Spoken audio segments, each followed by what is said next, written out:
ਅਗਮ ਗੁਜਰ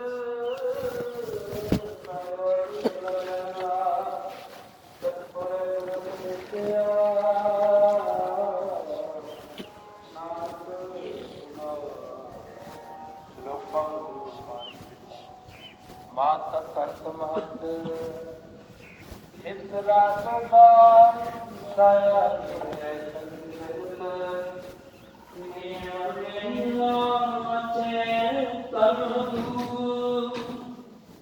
ਕਰਮਿਆ ਕੋ ਆਪਣੀ ਖਿੰਦੜੇ ਕਿਦੂ ਜਿਨ ਨਾਮ ਤੇਰਾ ਹੈ ਸਕਤ ਕਾ ਨਾਨਕ ਤੇ ਕੁਝ ਦੇ ਕੀਤੀ ਛੁਟੀ ਨਾ ਵਾਹਿਗੁਰੂ ਜੀ ਕਾ ਖਾਲਸਾ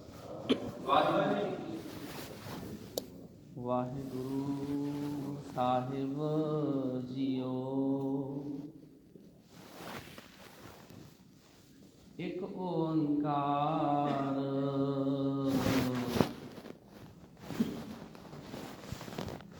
ਸਤਿਨਾਮ ਕਰਤਾ ਪੁਰਖ ਨਿਰਭਉ ਨਿਰਵੈਰ ਅਕਾਲ ਮੂਰਤ ਅਜੂਨੀ ਸੈਭੰ ਗੁਰ ਪ੍ਰਸਾਦ। ਜਿਉ ਬੁਲਾਵੇਂ ਤਿਉ ਬੋਲੇ ਸੁਆਮੀ, ਕੁਦਰਤ ਕਵਣ ਹਮਾਰੀ ਸਾਧ ਸੰਗ। ਨਾਨਕ ਜਸ ਗਾਇਓ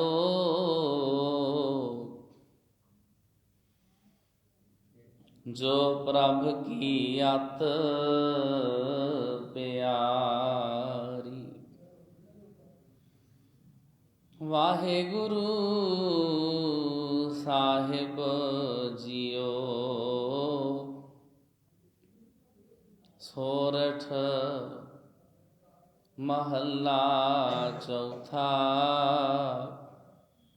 ਪੰਚ ਪਦਾ। ਅਚਾਰ ਚਰੈ ਤਾਂ ਸਿੱਧ ਹੋਈ, ਸਿੱਧੀ ਤੇ ਬੁੱਧ ਪਾਈ। ਪ੍ਰੇਮ ਕੇ ਸਰ ਲਾਗੇ ਤਨ ਭੀਤਰ, ਤਾਂ ਭ੍ਰਮ ਕਾਟਿਆ ਜਾਈ। ਮੇਰੇ ਗੋਬਿੰਦ ਆਪਣੇ ਜਨ ਕੋ ਦੇਹ ਵਡਿਆਈ।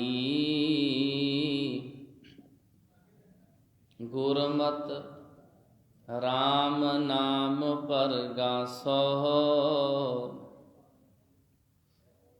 ਸਦਾ ਰਹੋ ਸ਼ਰਨਾਈ। ਰਹਾਉ ਇਹ ਸੰਸਾਰ ਸਭ ਆਵਣ ਜਾਣਾ, ਮਨ ਮੂਰਖ ਚੇਤ ਅਜਾਣਾ। ਹਰਿ ਜੀਉ ਕਿਰਪਾ ਕਰੋ ਗੁਰ ਮੇਲੋ, ਤਾਂ ਹਰਿ ਨਾਮ ਸਮਾਣਾ। ਜਿਸ ਕੀ ਮੱਥ ਸੋਈ ਪ੍ਰਭ ਜਾਣੈ,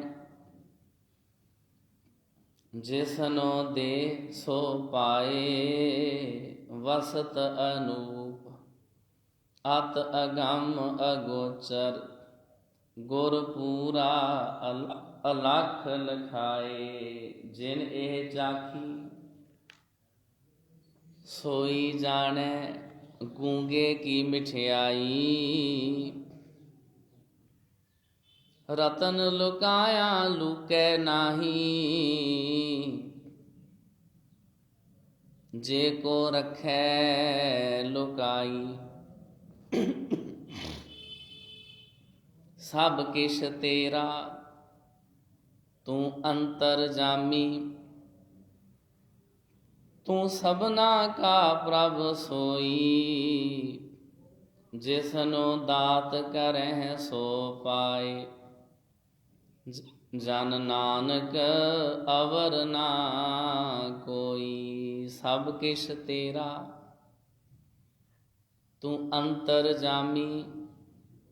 ਤੂੰ ਸਭਨਾ ਕਾ ਪ੍ਰਭ ਸੋਈ। ਜਿਸਨੂੰ ਦਾਤ ਕਰਹਿ ਸੋ ਪਾਏ। ਜਨ ਨਾਨਕ ਅਵਰ ਨਾ ਕੋਈ। ਵਾਹਿਗੁਰੂ ਜੀ ਕਾ ਖਾਲਸਾ, ਵਾਹਿਗੁਰੂ ਜੀ ਕੀ ਫਤਿਹ। ਸੋਰਠ ਮਹੱਲਾ ਚੌਥਾ। ਸੋਰਠ ਰਾਗ ਦੇ ਵਿੱਚ ਸ੍ਰੀ ਗੁਰੂ ਰਾਮਦਾਸ ਸਾਹਿਬ ਜੀ ਮਹਾਰਾਜ ਜੀ ਦਾ ਬਖਸ਼ਿਸ਼ ਕੀਤਾ ਹੋਇਆ ਅੱਜ ਦਾ ਇਹ ਹੁਕਮਨਾਮਾ ਸਾਹਿਬ ਪੰਜ ਪਦਾ, ਪੰਜ ਬੰਦਾਂ ਵਾਲਾ ਸ਼ਬਦ। ਇਸ ਸ਼ਬਦ ਦੇ ਸਾਧ ਸੰਗਤ ਜੀ ਪੰਜ ਬੰਦ ਹਨ ਤੇ ਪਲੱਸ ਇੱਕ ਰਹਾਉ ਵਾਲੀ ਪੰਕਤੀ ਹੈ। ਸਤਿਗੁਰੂ ਜੀ ਬਖਸ਼ਿਸ਼ ਕਰ ਰਹੇ ਨੇ ਰਹਾਉ ਵਾਲੀਆਂ ਪੰਕਤੀਆਂ। ਮੇਰੇ ਗੋਬਿੰਦ, ਮੇਰੇ ਆਪਣੇਪਨ ਦਾ ਅਹਿਸਾਸ। ਆਪਣਾ ਪ੍ਰਭੂ ਧਿਆਏ, ਆਪਣੇ ਪ੍ਰਭੂ ਨੂੰ ਧਿਆਓ। ਜਿਹੜਾ ਪਰਮਾਤਮਾ ਹੈ ਉਹ ਸਾਡਾ ਆਪਣਾ ਹੀ ਹੈ। ਵਾਹਿਗੁਰੂ ਜੀ ਸਾਡੇ ਕੋਈ ਬੇਗਾਨੇ ਨਹੀਂ ਹਨ। ਸਾਨੂੰ ਲੱਗਦਾ ਵੀ ਸ਼ਾਇਦ ਉਹ ਬੇਗਾਨੇ ਨੇ। ਸਤਿਗੁਰੂ ਜੀ ਕਿਤੇ ਆਪਣਾ ਲਿਖਦੇ ਆ, ਕਿਤੇ ਮੇਰਾ ਲਿਖਦੇ ਆ, ਮਾਤਾ ਪਿਤਾ ਲਿਖਦੇ ਆ। ਸਤਿਗੁਰੂ ਸਾਨੂੰ ਸਮਝਾਉਂਦੇ ਗੋਬਿੰਦ ਜੀ ਮੇਰੇ ਆ। ਮੇਰੇ ਮਤਲਬ ਤੁਹਾਡੇ ਸਾਰਿਆਂ ਦੇ, ਸਾਡੇ ਆਪਣੇ ਹੀ ਨੇ। ਉਹਨਾਂ ਨੂੰ ਧਿਆਈਏ। ਗੋਬਿੰਦ, ਗੋ ਦਾ ਅਰਥ ਹੁੰਦਾ ਵਾ ਪ੍ਰਿਥਵੀ, ਸਾਰੀ ਪ੍ਰਿਥਵੀ। ਗੋ, ਬਿੰਦ ਸਹਾਰਾ, ਆਸਰਾ। ਜੋ ਪਰਮਾਤਮਾ ਜੀ ਸਾਰੀ ਪ੍ਰਿਥਵੀ ਦਾ ਆਸਰਾ ਨੇ, ਜਿਹੜੇ ਮੇਰੇ ਆਪਣੇ ਹੀ ਨੇ, ਜਿਨ੍ਹਾਂ ਦੇ ਉੱਤੇ ਮਾਣ ਕੀਤਾ ਜਾ ਸਕਦਾ, ਫਖਰ ਕੀਤਾ ਜਾ ਸਕਦਾ। ਜਦੋਂ ਸਾਡੀ ਕਿਸੇ ਨਾਲ ਜਾਣ ਪਛਾਣ ਹੋਵੇ, ਸਾਨੂੰ ਉਹਦੀ ਲੋੜ ਹੋਵੇ,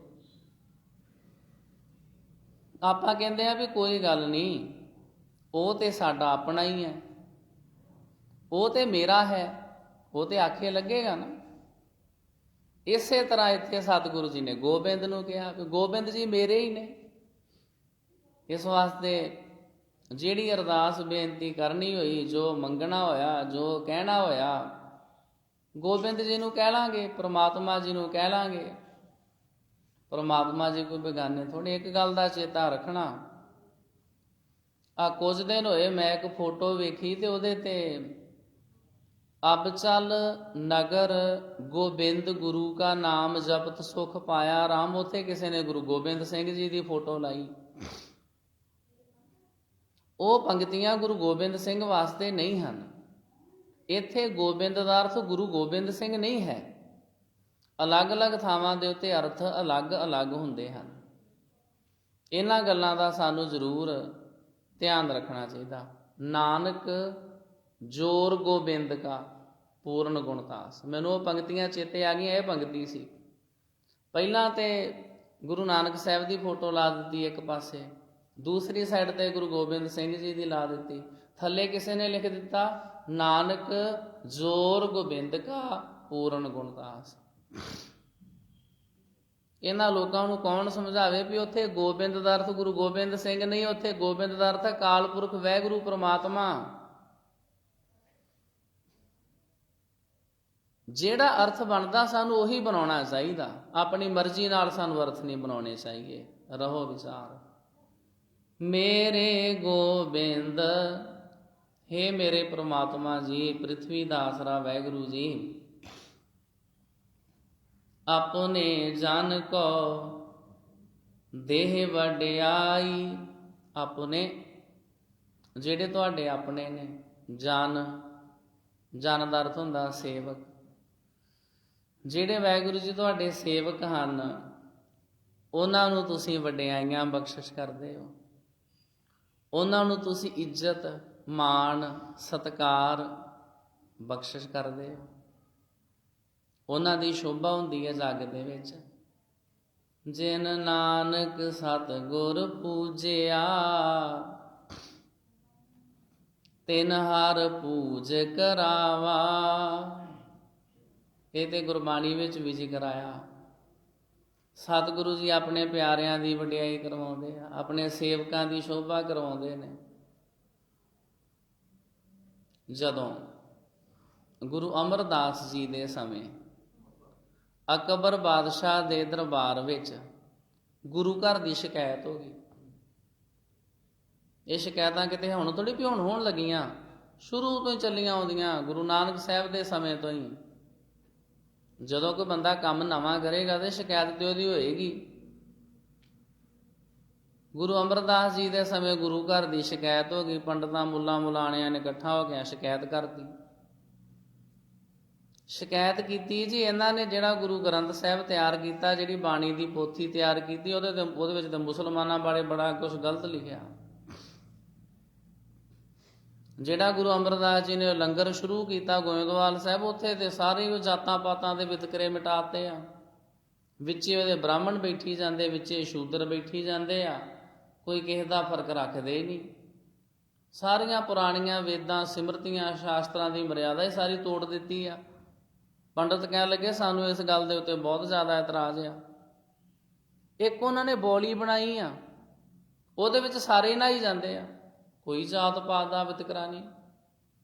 ਤੇ ਸਾਡੇ ਮਤ ਦੇ ਅਨੁਸਾਰ ਤੇ ਜੀ ਇਸ ਤਰ੍ਹਾਂ ਨਹੀਂ ਹੋਣਾ ਚਾਹੀਦਾ।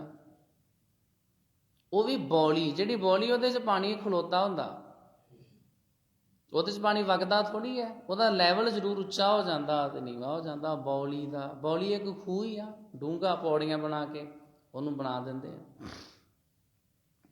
ਅਜੇ ਜਿਹੜਾ ਪਾਣੀ ਚੱਲਦਾ ਹੋਵੇ ਨਾ, ਪਾਣੀ ਵਹਿੰਦਾ ਹੋਵੇ, ਪੰਡਤ ਮੰਨਦਾ ਸੀ ਵੀ ਉਹ ਚੰਗਾ ਹੁੰਦਾ।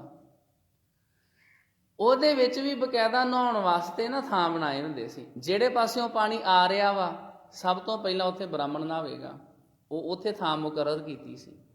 ਉਸ ਤੋਂ ਬਾਅਦ ਫਿਰ ਸੈਕੰਡ ਨੰਬਰ ਆਵੇਗਾ ਖੱਤਰੀ ਦਾ, ਦੂਸਰੇ ਨੰਬਰ ਤੇ ਨਹਾ ਸਕਦਾ ਵਾ ਵੈਸ਼। ਜੇ ਸ਼ੂਦਰ ਨੇ ਇਸ਼ਨਾਨ ਕਰਨਾ ਹੋਵੇ ਸਭ ਤੋਂ ਲਾਸਟ 'ਚ। ਇਹ ਗਲਤ ਗੱਲ ਆ ਵੀ ਸ਼ੂਦਰੋਂ ਪਹਿਲਾਂ ਇਸ਼ਨਾਨ ਕਰ ਲਏ ਤੇ ਬ੍ਰਾਹਮਣ ਲਾਸਟ 'ਚ। ਇੱਦਾਂ ਨਹੀਂ, ਬ੍ਰਾਹਮਣ ਦੀ ਲੱਥੀ ਮੈਲ ਸ਼ੂਦਰ ਵੱਲ ਚੱਲ ਜੇ ਕੋਈ ਗੱਲ ਨਹੀਂ, ਸ਼ੂਦਰ ਨਹੀਂ ਪਹਿਲੇ ਨੰਬਰ ਤੇ ਨਹਾ ਸਕਦਾ। ਗੁਰੂ ਘਰ ਦੀ ਹੋਈ ਸ਼ਿਕਾਇਤ ਇਹਨਾਂ ਨੇ ਜੀ ਬੌਲੀ ਬਣਾ ਦਿੱਤੀ, ਵਿੱਚੇ ਬ੍ਰਾਹਮਣ ਨਹਾਈ ਜਾਂਦੇ, ਵਿੱਚੇ ਸ਼ੂਦਰ ਨਹਾਈ ਜਾਂਦੇ, ਤੇ ਸਾਰੀ ਮਰਿਆਦਾ ਟੁੱਟ ਗਈ। ਸ਼੍ਰੀ ਗੁਰੂ ਅਮਰਦਾਸ ਸਾਹਿਬ ਜੀ ਮਹਾਰਾਜ ਅਕਬਰ ਬਾਦਸ਼ਾਹ ਨੇ ਸੁਨੇਹਾ ਭੇਜਿਆ ਵੀ ਆਣ ਕੇ ਸਪਸ਼ਟੀਕਰਨ ਦਿਓ। ਗੁਰੂ ਅਮਰਦਾਸ ਜੀ ਮਹਾਰਾਜ ਨੇ ਫਿਰ ਆਪਣੇ ਸੇਵਕ ਭਾਈ ਜੇਠਾ ਜੀ ਨੂੰ ਭੇਜ ਦਿੱਤਾ, ਗੁਰਬਾਣੀ ਦੀ ਪੋਥੀ ਲੈ ਜਾਓ, ਲਾਹੌਰ ਜਾ ਕੇ ਅਕਬਰ ਬਾਦਸ਼ਾਹ ਜੋ ਪੁੱਛਣਾ ਚਾਹੁੰਦਾ ਉਹਨੂੰ ਪੁੱਛ ਆਓ। ਜਿਹੜਾ ਸਵਾਲ ਕੋਈ ਔਖਾ ਲੱਗੇ, ਗੁਰੂ ਚਰਨਾਂ ਦਾ ਧਿਆਨ ਧਰ ਕੇ ਅਰਦਾਸ ਬੇਨਤੀ ਕਰਿਓ, ਸਤਿਗੁਰੂ ਜੀ ਤੁਹਾਡੀ ਮਦਦ ਕਰਨਗੇ। ਅਕਬਰ ਬਾਦਸ਼ਾਹ ਨੇ ਥਾਂ ਥਾਂ ਤੋਂ ਪੋਥੀ ਖੋਲ ਕੇ ਨਾ, ਭਾਵ ਗੁਰੂ ਗ੍ਰੰਥ ਸਾਹਿਬ ਦੀ ਬਾਣੀ ਸੀ ਉਹ, ਅਕਬਰ ਨੇ ਕਿਹਾ ਜੀ ਇੱਥੋਂ ਸੁਣਾਓ, ਵਿਚਕਾਰੋਂ ਸੁਣਾਓ, ਸਾਈਡ ਤੋਂ ਸੁਣਾਓ, ਇੱਧਰਲੇ ਅੰਗਾਂ ਤੋਂ ਸੁਣਾਓ ਕੀ ਲਿਖਿਆ। ਸਾਰਾ ਕੁਝ ਸੁਣਾਇਆ। ਉਹਦੇ ਵਿੱਚ ਸਭ ਕੁਝ ਜ਼ਿਕਰ ਆਇਆ। ਅਵਲ ਅੱਲਾ ਨੂਰ ਪਾਇਆ, ਕੁਦਰਤ ਕੇ ਸਭ ਬੰਦੇ, ਏਕ ਨੂਰ ਤੇ ਸਭ ਜਗ ਉਪਜਿਆ, ਕੌਣ ਭਲੇ ਕੋ ਮੰਦੇ। ਜਦੋਂ ਪੜ੍ਹ ਕੇ ਵੇਖਿਆ, ਅਕਬਰ ਬਾਦਸ਼ਾਹ ਨੇ ਨਮਸਕਾਰ ਕੀਤੀ ਗੁਰੂ ਗ੍ਰੰਥ ਸਾਹਿਬ ਜੀ ਨੂੰ, ਬਾਣੀ ਦੀ ਪੋਥੀ ਨੂੰ ਮੱਥਾ ਟੇਕਿਆ। ਇਹ ਝੂਠੀਆਂ ਹੀ ਸ਼ਿਕਾਇਤਾਂ ਲਾਈ ਜਾਂਦੇ, ਇਹ ਜੀ ਤੇ ਗੱਲ ਹੀ ਕੋਈ ਨਹੀਂ ਸੀ।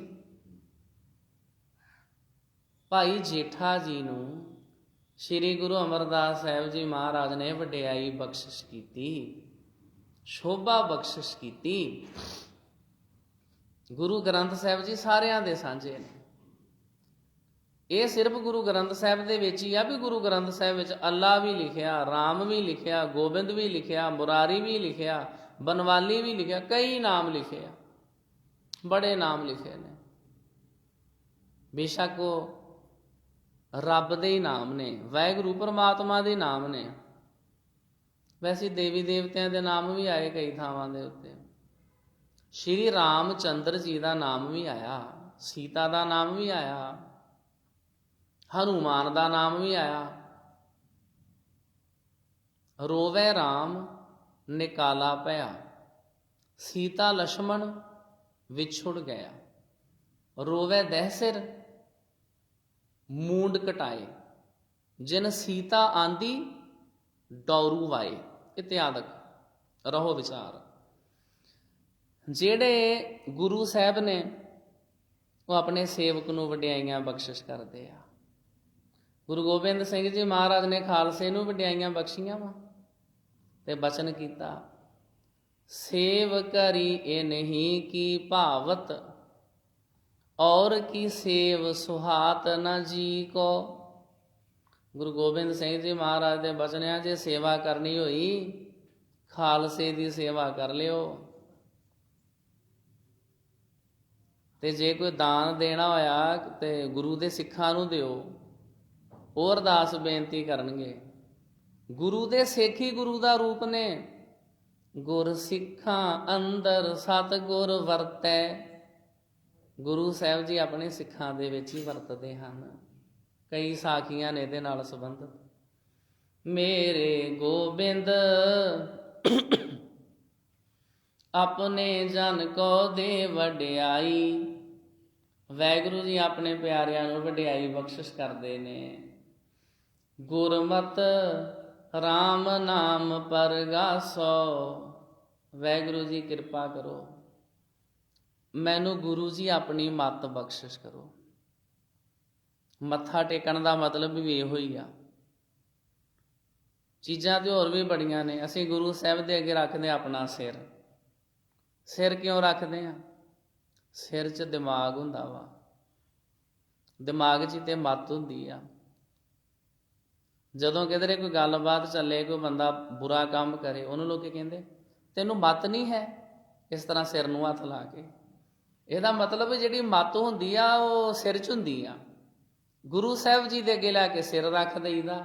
ਇਹਦਾ ਮਤਲਬ ਵੀ ਸਤਿਗੁਰੂ ਜੀ ਮੈਨੂੰ ਮੱਤ ਨਹੀਂ ਹੈ, ਜਾਂ ਮੇਰੀ ਥੋੜੀ ਮੱਤ ਆ। ਮੇਰੀ ਮੱਤ ਥੋੜੀ RAM। ਸਤਿਗੁਰੂ ਜੀ ਮੈਨੂੰ ਸਿਆਣਾ ਬਣਾ ਦਿਓ। ਮੈਨੂੰ ਗੁਰੂ ਜੀ ਤੁਸੀਂ ਆਪਣੀ ਮੱਤ ਬਖਸ਼ਿਸ਼ ਕਰੋ। ਮਨ ਕੀ ਮੱਤ ਤਿਆਗੋ ਹਰ ਜਨ। ਰੱਬ ਦੇ ਪਿਆਰਿਓ, ਆਪਣੀ ਮੱਤ ਛੱਡ ਦਿਓ, ਆਪਣੇ ਮਨ ਦੀ ਮੱਤ ਛੱਡ ਦਿਓ ਤੇ ਗੁਰੂ ਸਾਹਿਬ ਜੀ ਦੀ ਮੱਤ ਲੈ ਲਓ। ਗੁਰਮਤਿ RAM ਨਾਮ ਪਰਗਾਸੋ। ਜਦੋਂ ਅਸੀਂ ਲੈ ਲਈ ਗੁਰੂ ਦੀ ਮੱਤ, ਜਦੋਂ ਸਾਰਿਆਂ ਵਿੱਚ ਰਮੇ ਹੋਏ ਪ੍ਰਮਾਤਮਾ ਜੀ ਦਾ ਨਾਮ, ਗੁਰੂ ਦੇ ਉਪਦੇਸ਼ ਸਾਡੇ ਹਿਰਦੇ ਵਿੱਚ ਵਸ ਗਏ, ਪਰਗਾਸੋ, ਫਿਰ ਚਾਨਣ ਹੋ ਜਾਏਗਾ। ਪਰਗਾਸੋ, ਸਤਿਗੁਰੂ ਜੀ ਮੇਰੇ ਹਿਰਦੇ ਵਿੱਚ ਚਾਨਣ ਕਰ ਦਿਓ, ਗਿਆਨ ਦਾ ਚਾਨਣ। ਸਦਾ ਰਹੋ ਸ਼ਰਨਾਈ। ਮੈਂ ਵਾਹਿਗੁਰੂ ਜੀ ਸਦਾ ਹੀ ਤੁਹਾਡੀ ਸ਼ਰਨ ਚ ਰਿਹਾ ਕਰਾਂ। ਮੈਂ ਸਦਾ ਤੁਹਾਨੂੰ ਆਪਣੇ ਅੰਗ ਸੰਗ ਸਮਝਾਂ। ਮੈਨੂੰ ਸਦਾ ਇਸ ਤਰ੍ਹਾਂ ਲੱਗੇ ਵੀ ਮੈਂ ਤੁਹਾਡੀ ਹਜ਼ੂਰੀ ਦੇ ਵਿੱਚ ਹੀ ਹਾਂ। ਰਹਾਓ, ਇਹ ਸੀ ਸ਼ਬਦ ਦਾ ਕੇਂਦਰੀ ਭਾਵ, ਸੈਂਟਰਲ ਆਈਡੀਆ। ਸ਼ਬਦ ਦਾ ਪਹਿਲਾ ਬੰਦ। ਅਚਾਰ ਚਰੈ ਤਾਂ ਸਿੱਧ ਹੋਈ। ਮੈਨੂੰ ਫਿਰ ਚੇਤਾ ਆ ਜਾਂਦਾ ਵੀ ਇਹ ਜਿਹੜਾ ਹੁਕਮਨਾਮਾ ਸਾਹਿਬ ਸੀ, ਇੱਕ ਵਾਰੀ ਅਖੰਡ ਪਾਠ ਸਾਹਿਬ ਦਾ ਭੋਗ ਪਿਆ ਗੁਰਦੁਆਰਾ ਬਾਗ ਸ਼ਹੀਦਾਂ ਸੈਕਟਰ 44 ਚੰਡੀਗੜ੍ਹ 'ਚ, ਤੇ ਉਹ ਸਾਰਾ ਪਰਿਵਾਰ ਉਹਨਾਂ ਦਾ ਬੈਠਾ ਤੇ ਸਾਰੇ ਦਸਤਾਰਾਂ ਸਜਾਈਆਂ, ਰਹਿਤਾਂ ਬੈਤਾਂ ਦੇ ਧਾਰਨੀ, ਸਾਰਾ ਹੀ ਪਰਿਵਾਰ ਗੁਰਸਿੱਖ ਪਿਆਰਾ। ਉੱਥੇ 10-15 ਮਿੰਟ ਕਥਾ ਵਿਚਾਰ ਕਰਨੀ ਸੀ। ਉਹ ਕਥਾ ਕਰਦਿਆਂ ਮੈਂ ਪੁੱਛ ਲਿਆ, ਮੈਂ ਕਿਹਾ ਵੀ ਤੁਸੀਂ ਤੇ ਸਾਰੇ ਹੁਣ ਕਿਉਂਕਿ ਖੁਦ ਕੀਰਤਨ ਕਰਦੇ ਜੇ ਤੁਸੀਂ ਤੇ ਤੁਹਾਨੂੰ ਹੁਣ ਮੈਂ ਕੀ ਕਥਾ ਸੁਣਾਵਾਂ, ਵੀ ਤੁਹਾਨੂੰ ਤੇ ਖੁਦ ਆਉਂਦੀ ਆ। ਤਿੰਨ ਕੋ ਕਿਆ ਉਪਦੇਸ਼ੀ ਹੈ, ਜਿਨ ਗੁਰ ਨਾਨਕ ਦਿਓ। ਵੀ ਆਮ ਲੋਕੀ ਹੁਣ ਜਿਨ੍ਹਾਂ ਵਿਚਾਰਿਆਂ ਨੂੰ ਨਹੀਂ ਪਤਾ ਉਹਨਾਂ ਨੂੰ ਤਾਂ ਮੈਂ ਕਥਾ ਸੁਣਾਵਾਂ, ਵੀ ਤੁਸੀਂ ਤੇ ਖੁਦ ਸਾਰਾ ਹੀ ਪਰਿਵਾਰ ਗੁਰਸਿੱਖ ਹੋ। ਪਰ ਤਾਂ ਵੀ ਚਲੋ ਆਪਾਂ ਵਿਚਾਰ ਕਰ ਲੈਂਦੇ ਹਾਂ। ਇਹ ਹੁਕਮਨਾਮਾ ਸਾਹਿਬ ਮਹਾਰਾਜ ਨੇ ਬਖਸ਼ਿਆ। ਤੁਸੀਂ ਦੱਸੋ ਵੀ ਗੁਰਮੁਖੋ, ਇਹ ਅਚਾਰਚਰਿਆ ਦਾ ਕੀ ਮਤਲਬ ਹੋਇਆ? ਉਹ ਇੱਕ ਦੂਜੇ ਵੱਲ ਵੇਖਣ, ਕਹਿੰਦੇ ਵੀ ਸਾਨੂੰ ਨਹੀਂ ਪਤਾ। ਮੈਂ ਕਿਹਾ ਵੀ ਚਲੋ ਠੀਕ ਹੈ, ਵੀ ਮੈਨੂੰ ਹੌਸਲਾ ਮਿਲ ਗਿਆ ਵੀ ਤੁਹਾਨੂੰ ਨਹੀਂ ਪਤਾ। ਇਹਦਾ ਮਤਲਬ ਮੈਂ ਤੁਹਾਨੂੰ ਕਥਾ ਸੁਣਾ ਸਕਦਾ ਹਾਂ। ਜੇ ਤੁਹਾਨੂੰ ਪਤਾ ਹੁੰਦਾ, ਮੈਂ ਥੋੜ੍ਹਾ ਜਿਹਾ ਝਿਜਕਣਾ ਸੀ ਵੀ ਇਹਨਾਂ ਨੂੰ ਤਾਂ ਪਹਿਲਾਂ ਹੀ ਪਤਾ, ਤੇ ਕਿਧਰੇ ਮੈਂ ਇਹਨਾਂ ਕੋਈ ਅਰਥ ਗਲਤ ਕਰ ਦਿਆਂ। ਮੇਰਾ ਕਹਿਣ ਦਾ ਭਾਵ ਇਹ ਹੈ, ਸਾਡੇ ਵਿੱਚ ਸਿੱਖਣ ਦੀ ਜਿਹੜੀ ਰੁਚੀ ਆ ਨਾ, ਉਹ ਘੱਟ ਆ। ਅਸੀਂ ਗੁਰਬਾਣੀ ਨੂੰ ਗਾਉਂਦੇ ਵੀ ਹਾਂ, ਕੀਰਤਨ ਵੀ ਕਰਦੇ ਹਾਂ, ਸਾਰੇ ਕੰਮ ਕਰਦੇ ਹਾਂ। ਜਿਹੜਾ ਕੰਮ ਕਰਨਾ ਸੀ ਅਰਥਾਂ ਨੂੰ ਸਮਝਣਾ, ਉਧਰ ਸਾਡਾ ਧਿਆਨ ਜਿਹੜਾ ਉਹ ਘੱਟ ਹੈ। ਰਹੋ ਵਿਚਾਰ। ਅਚਾਰ, ਜਿਹੜਾ ਚਾਰ ਸ਼ਬਦ ਆ, ਇਹਦਾ ਅਰਥ ਹੈ ਚਲਾਏਮਾਨ, ਚੱਲਣ ਵਾਲਾ। ਅਚਾਰ ਚਰੈ। ਦੂਸਰਾ, ਚਰ ਦਾ ਅਰਥ ਹੁੰਦਾ ਹੈ ਖਾ ਜਾਣਾ। ਬਾਕੀ ਤੇ ਖਾਣ ਨੂੰ ਲੋਕੀ ਬੜਾ ਕੁਝ ਖਾ ਜਾਂਦੇ ਆ। ਲੋਭੀ ਜੰਤ ਨ ਜਾਣਈ ਭਖ। ਭਖ ਦਾ ਅਰਥ ਹੁੰਦਾ ਖਾਣ ਵਾਲੀਆਂ ਚੀਜ਼ਾਂ। ਅਭਖ, ਅਭਖ ਦਾ ਅਰਥ ਹੁੰਦਾ ਜਿਹੜੀਆਂ ਨਾ ਖਾਣ ਵਾਲੀਆਂ ਚੀਜ਼ਾਂ ਹੋਣ। ਜਿਹੜਾ ਬੰਦਾ ਲੋਭੀ ਆ ਨਾ, ਉਹ ਨਹੀਂ ਵੇਂਦਾ ਕਿਹੜੀ ਚੀਜ਼ ਮੇਰੇ ਖਾਣ ਯੋਗ ਹੈ ਤੇ ਕਿਹੜੀ ਚੀਜ਼ ਨਹੀਂ ਖਾਣ ਯੋਗ। ਅਚਰ ਚਰੈ ਤਾਂ ਸਿੱਧ ਹੋਈ, ਲੋਭੀ ਜੰਤ ਨ ਜਾਣਈ ਭਖ। ਅਭਖ ਸਭ ਖਾਏ। ਜਿਹੜਾ ਬੰਦਾ ਲੋਭੀ ਹੋਵੇ, ਉਹ ਨਹੀਂ ਵੇਂਦਾ ਵੀ ਮੈਂ ਕੀ ਖਾਣਾ ਕੀ ਨਹੀਂ ਖਾਣਾ, ਉਹ ਬਸ ਲੋਕੀ ਖਾਈ ਜਾਂਦੇ ਆ। ਫਿਰ ਖਾਣੋਂ ਕਦੋਂ ਹਟਦੇ ਆ? ਜਦੋਂ ਡਾਕਟਰ ਕਹਿ ਦੇਵੇ ਵੀ ਫਲਾਨੀ ਚੀਜ਼ ਖਾਵੇਂਗਾ ਤੇ ਮੇਰੀ ਤੇਰੇ ਵਾਸਤੇ ਮੌਤ ਆ, ਤੇਰਾ ਕੋਲੈਸਟਰੋਲ ਬਹੁਤ ਵੱਧ ਗਿਆ, ਤੇਰਾ ਨੁਕਸਾਨ ਬਹੁਤ ਹੋ ਜਾਏਗਾ, ਤੂੰ ਭਾਈ ਆਪਣੇ ਖਾਣ ਪੀਣ ਵਾਲੇ ਪਾਸੇ ਧਿਆਨ ਦੇ। ਫਿਰ ਅਸੀਂ ਹਟਦੇ ਹਾਂ। ਸਿੰਘ ਸਾਹਿਬ ਗਿਆਨੀ ਹਰਭਜਨ ਸਿੰਘ ਜੀ ਵਿਦੇਸ਼ਾਂ 'ਚ ਬਹੁਤ ਸਿੱਖੀ ਦਾ ਉਹਨਾਂ ਪ੍ਰਚਾਰ ਕੀਤਾ। ਉਹ ਕਹਿੰਦੇ ਅਸੀਂ ਕਦੋਂ ਹਟਦੇ ਹਾਂ? ਜਿਵੇਂ ਜਿਹੜੀ ਮੱਛੀ ਆ ਨਾ, ਜਿੰਨਾ ਚਿਰ ਪੱਥਰ ਨਾ ਚੱਟ ਲਵੇ ਉਹਨਾਂ ਚਿਰ ਮੁੜਦੀ ਨਹੀਂ। ਅਸੀਂ ਕਦੋਂ ਫਿਰ ਚੰਗੇ ਰਸਤੇ ਤੇ ਆਉਂਦੇ ਹਾਂ? ਜਦੋਂ ਐਨ ਸਾਨੂੰ ਧੱਕੇ ਵੱਜਣ, ਕਈ ਤਰ੍ਹਾਂ ਦੇ ਦੁੱਖ ਰੋਗ ਲੱਗ ਜਾਣ, ਉਦੋਂ ਅਸੀਂ ਕਹਿੰਦੇ ਹਾਂ ਵੀ ਗੁਰੂ ਦੀ ਬਾਣੀ ਪੜ੍ਹਿਆ ਕਰੀਏ, ਆਪਣੇ ਖਾਣ ਪੀਣ ਵਾਲੇ ਪਾਸੇ ਧਿਆਨ ਦੇਈਏ, ਸਰੀਰ ਦੀ ਵਰਜਿਸ਼ ਕਰੀਏ। ਜਦੋਂ ਐਨ ਕਿਧਰੋਂ ਧੱਕਾ ਲੱਗੇ ਉਦੋਂ।